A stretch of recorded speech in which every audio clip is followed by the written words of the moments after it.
dia mbola amin'ny fifaliana trano no ahafahana miaraka amintsika ao anatin'izao fampahirezana foy izao fahaksika. Jehovandriamanitra ray, misaotra amin'ny alehiben'ny famindramponao, hitahinao anay nandritra ny taona maro, na dia nandalo teo zavatra sarotra ary dia mbola nivelo aminao, ary ankehitriny dia mbola empy ny famindramponao lehibe sy ny fahasoavanao, fa saingy matetika nitsitsapanay izany, fa nainao masina ampiorona anay, nazavasaina anay, mba hatonga anay tompo anaiky ny fitantananao mandrakariva, mampahireza ny firenena, mampahireza ny olonao tsiraray avy, mampahireza ny fiangonana, ny anaranao Jesosy, amen. Fa miarabantsika amin'ny anaran'i Jesosy any dia maninona ny fahasoavana sy ny fiadanan'ny tompo amintsika mandrakariva. Miarabantsika rehetra, mpitondra fanjakana, tompon'andraikitra isatokana, mpitondra fiangonana, mpiara-miasa aminy, sarababen'ny olona ny firenena ray manontolo. Miarabantsika tratran'izao taona vaovao 2020 sy 2021 izao, engany mba hitondra ny fahazava-tsaina ao antsika ty taona vaovao ty, mba hinoantsika mandrakariva fa io Andriamanitra izay ivavahantsika io dia Andriamanitra tompon'ny zavatra rehetra, mandahatra ny zavatra rehetra, ary tsy misy zavatra mitranga amin'ny fiainantsika afa-tsy izay sitrapony, ary ny antony zavatra mitranga amin'ny fiainantsika dia fitiavana sy famindrampo lehibe, dia mba hitondra fahasoavana ho antsika sy hanokatra ny saina mampanahintsika dia taony ty mba ho fantaritsika fa marina ny tenin'i Jehovah any amin'ny Jeremia 7:20 dia ny 5:2 hatramin'ny 5:4 hoe fa izao mahalala ny hevitra hieverako anareo izy ho Jehovah, dia hevitra tonga fiadanana fa tsy losa, mba mianareo fanantenana ny amin'ny farany, ary hiantso ahy ianareo izy ka ndesy hivavaka amiko, ka hiaino anareo ary hitady ahy ianareo dia ho hitanareo raha katsahanareo amin'ny fonareo rehetra. Teny toky lehibe nomen'Andriamanitra ny firenena jiosy izay baby tao Babilôna tamin'izany vanim-potoana izany izay teny izay, kanefa teny antonona antsika koa amin'izao taona vaovao izao, mba hatsapantsika fa ny hevitra hitantanan'Andriamanitra antsika dia hevitra tsy hatonga loza ozy fa fiadanana, ary eo indrindra ny tokony hitodiany ny sambatan'olona tsiraray avy amin'ny tenany, araka ny afatra tamin'ny faraparan'ny taona teo, miafatra Andriamanitra hoe dinio ny tenanareo na mitoetra amin'ny finoanareo na tsy, dinio ny tenanareo raha ao anatinareo Jesosy Kristy izy, raha tsy olona milavina ianareo, ary zany rehetrarehetra zany no tokony ampiova ny fisainantsika, ny toetsaintsika mba hifantoka tanteraka amin'Andriamanitra izay mandahatra ny zavatra rehetra. Marina fa ety amin'ity zao tontolo izao ty dia mafy ny zavatra andalovana, mafy mandrakariva ny fizahan-toetra mianjady, ary matetika variana loatra amin'ny zavatra ny nofo ny akamaroan'ny olona, eny fa na dia ny mpivavaka azy ka tsy mahatakatra ny fitantanan'Andriamanitra intsony eo anatrehan' izany rehetrarehetra izany. Ary izay no hampahirezana antsika amin'izao taona vaovao izao, mba tonga antsika hifikitra mandrakariva amin'Andriamanitra sy hametraka amin'ny fiainantsika eo am-pelatanan'Andriamanitra, ka metrahantsika fanontaniana hoe manomboka ny taona mpitondra fanjakana sy tompon'andraikitra isatokana matahotra an'Andriamanitra sy mino ary mankatoa an'Andriamanitra ve ny mpitondra, satria na iodika vanantsika na iodika ve tsy ny fahaizana, tsy ny vola, tsy ny voninahitra no hitondrantsika vahaolana eto amin'ity fireneny ty, fa ny zavatra rehetra mitranga dia sitrapon'andriamanitra famondrom-pon'andriamanitra mbola fahatsika, mbola mipetraka eo mitoerana misy atsika tsiraray avy,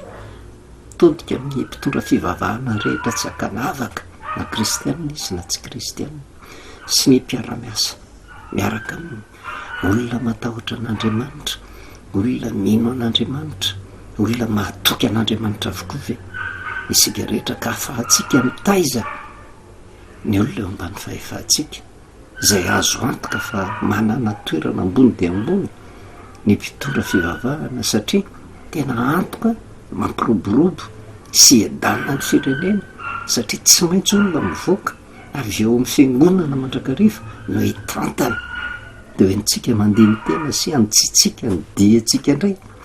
amin'ity taona vaovao ty ho amin'ny mpiray firenena rehetra, mpiray firenena tena matahotra an'andriamanitra, mino an'andriamanitra, mahatoky an'andriamanitra koa ve mpiray firenena rehetra, satria na inona na inona tompo fivavahana misy atsika na kristianina na tsy kristianina dia olona mivavaka atokiza atsika ve ny Andriamanitra, zay antsotsika mandrakariva eo amin'ny fitantanana ny fiainantsika ka tena anantenantsika zavatsoa avy amin'Andriamanitra. Andriamanitra manao foana ve ny Andriamanitra ivavahantsika ka tsy mahafantatra ny ady atrehantsika, tsy afaka mitaiza atsika, tsy afaka manitsy atsika, tsy afaka mampanantena atsika zavatra tsara, fa tsy misy zavatra tonga ho azy eto amin'izao fiainana izao. Raha mijeritsika amin'ny bokin'i Daniel, ireo matsy tsy takatry ny olona indraindray amerenana atsika amin'ny laonina mba hatoka ny fitantanan'Andriamanitra mandrakariva ao amin'ny Daniel toko 2 dia zao no voasoratra ao: farisendahatra Daniel sy ny fahatsapany ny toetra n'Andriamanitra. Daniel toko 2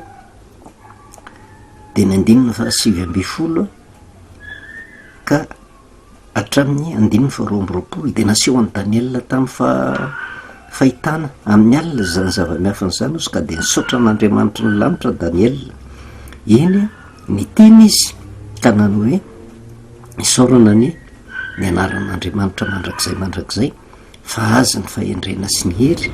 izy no mandahatra ny andro sy ny fotoana, izy no manaisotra mpanjaka sy manangana mpanjaka, izy no manome fahendrena ho an'ny endry sy fahalalana ho an'izay mazavasaina, izy no mampiseho ny zavatra lalina sy miafina, izy no mahalala izay ho maizina ary mazava mitoetra ho aminy. Zany rehetrarehetra zany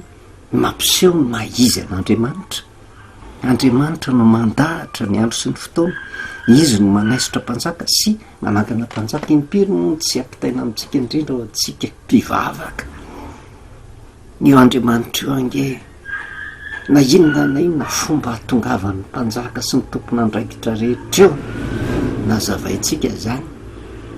tsy tafapetraka eo raha tsy ny sitrapony, satria io Andriamanitra io mandahatra ny fotoana ozy ary io Andriamanitra io mahalala ny zava-miafina rehetra, io Andriamanitra io no mahafantatra ny zavatra hitranga rehetra na inona,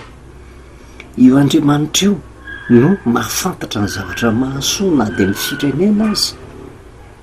fa ny zanak'olombelona na mpanjaka faran'izay endry takoninona azy, na mpanjaka faran'izay adala azy, na mpanjaka faran'izay manam-pahaizana, na mpanjaka fara mieritreritra ny tena fa ny volany sy ny voninany no fa mitantana ny firenena, tsy mahafantatra ny rapitso zany nizaniza tonga eo,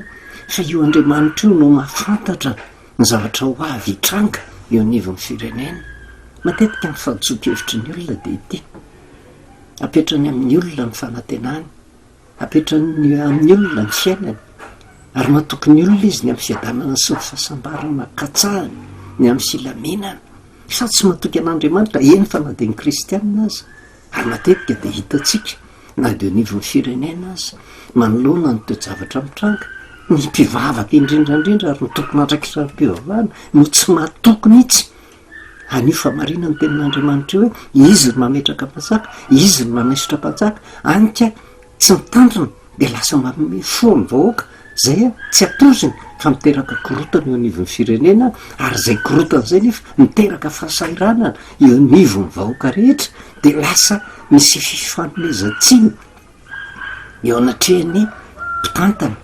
na ny tompon'andraikitrara-panahy na ny mpitantana ny firenena eo anatrehany zany rehetrarehetra zany kanefa tsy fantany fa avy amin'ny nipoirany zany zavatra tsy mety rehetrarehetra zany zany rehetrarehetra zany zany a ny tokony hodini atsika satria manomboka taona vaovaotsika na tonga atsika metraka fanontaniana hoe isika rehetra hatramin'ny mpitondra faratapiny mpitondra fivavahana ny sarababen'ny olona mpiray firenena hoe tena olona matoky olona matahotra olona mino an'andriamanitra ve manaky ny fitantanan'andriamanitra ve fanjavatra hitatsika de hoe zao mahalala ny hevitra hieverako anareo de hevitra hatonga loza fa tsy fiadanana i andriamanitra zany de fantany ny fomba hitantanany atsika fantany ny fomba hitantanany firenena fantany rafitra rehetra apetraka eo fantany hitantanany fiangonana fantany hitantanany sarababen'ny olona ny zavatra andrasan'andriamanitra de miany aketsika n'izay hevitra hieveran'andriamanitra atsika zay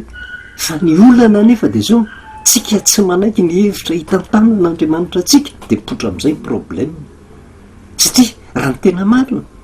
andriamanitra zay nahary tongotra aman-tanàna atsika tsy hevitra mihitsy loza ho atsika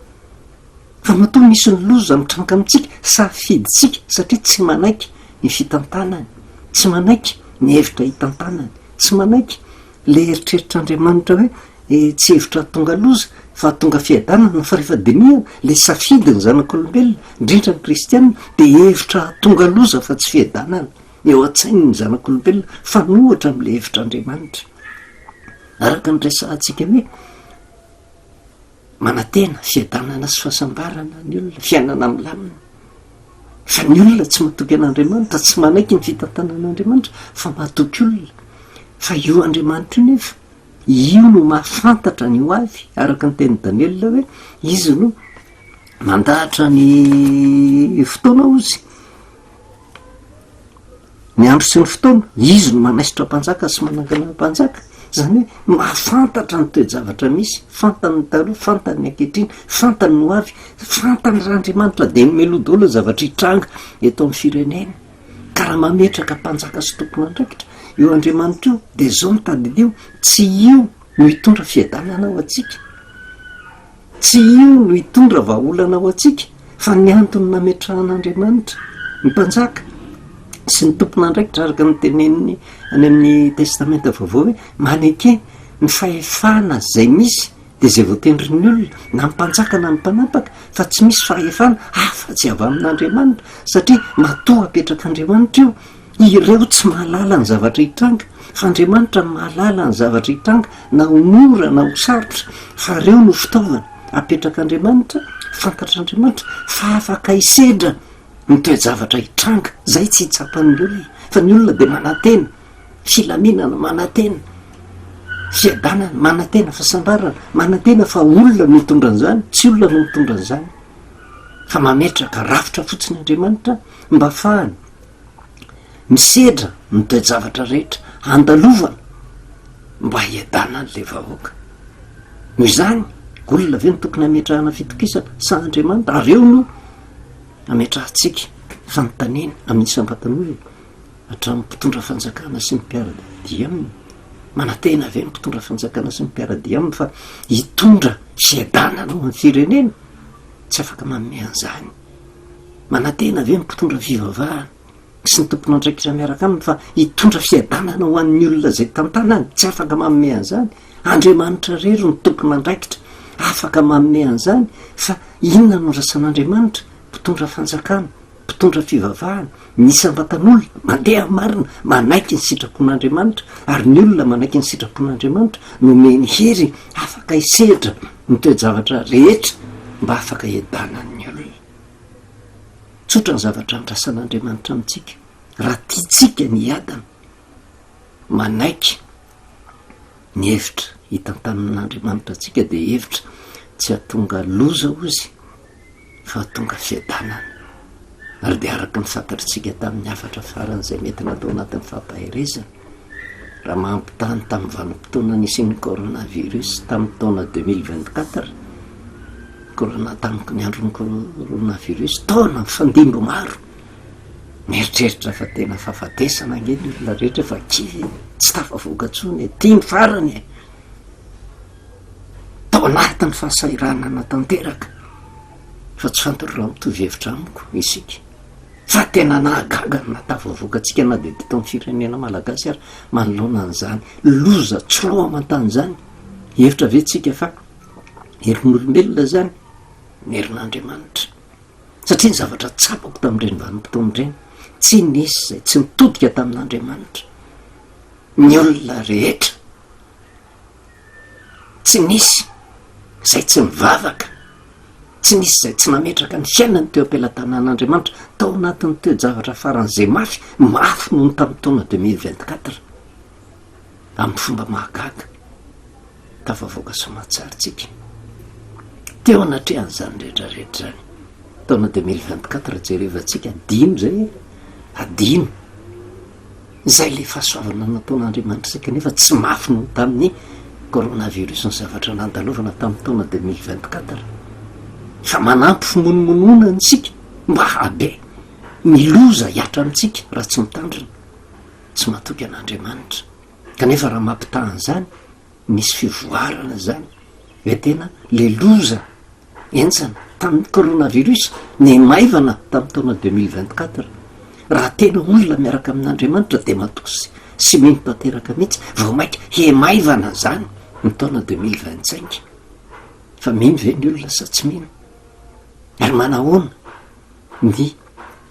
hery ananina ny tsiraray avy mba hiatrika an'izay taona 2025 zay anatena ny fahindreny sy ny voninahiny ve sa hahay ametraka ny fiainany eo am-pelatanan'Andriamanitra fa ny zava-marina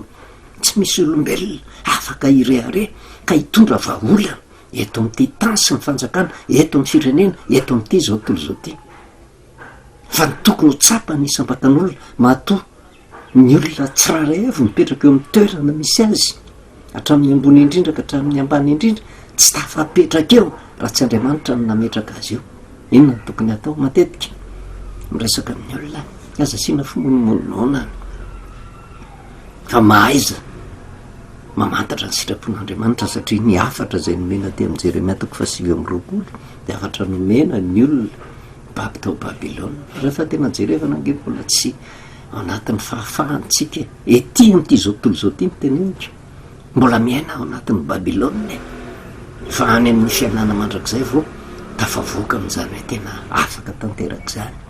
fa na de tena tao ary ny toe-tsain'ny olona imonomonina tamin'izany misy afatra kosa nampitondrain'Andriamanitra mba hiainany jiosy zay babo de ny Jeremia 9:20 hoe ka tsao zay edana ny tanàna zay nampandehanako anareo babo mivavaha amin'ny Jehovah ho azy fa raha miadana izy de mba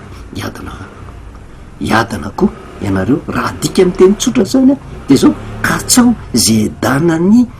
Madagasikara zay nampandehanako anareo babo mivavaha amin'ny Jehovah ho any Madagasikara fa raha miadany Madagasikara miadanareo fa raha hitaritsika ka tsao zay edanany